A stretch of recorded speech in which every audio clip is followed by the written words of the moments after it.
Welcome, my friends, to day 19 of 40 days of inspiration to your PMP exam success. Today, we are talking about the concept of budget.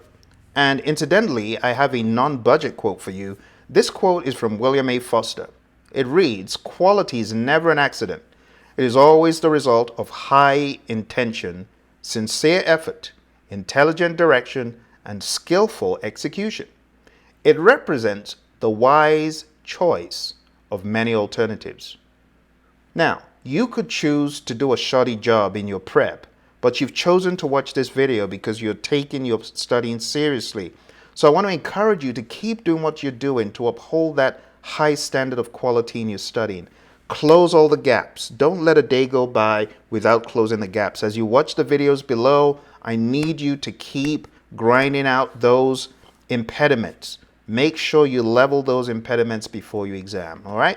So let's jump straight into what our task is. Day 19 is task 5 in process, and it reads, manage budget and resources.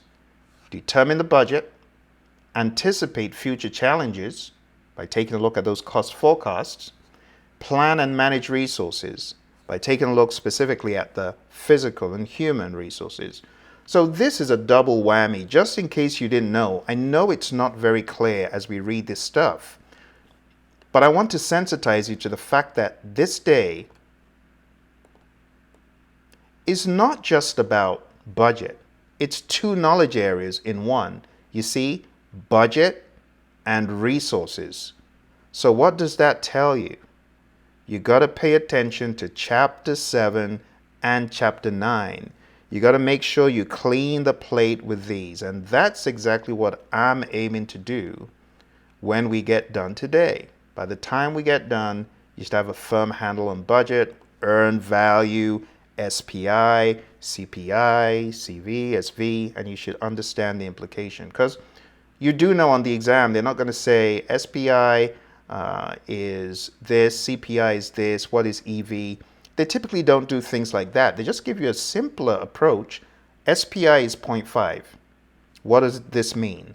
They're not going to ask you to extrapolate under most circumstances additional data. They give you data. You don't even need to calculate anything. You just need to interpret the data. So what does it mean if EV is 5 and PV is 4? If PV is 4, that means you were aiming to get 4 things done. EV is 5, it means you got 5 things done. That's good. So you need to understand, what does it mean if PV and EV are equal? It means you got exactly what you determined you were going to do. If you have AC and EV, AC being 10, EV being 5, it means you spent $10 and you only got $5 worth of stuff done. You got to be able to look at the data and know what it means, my friend. It's not so much about number crunching in formulas, but looking at data or looking at trends and knowing what those trends mean.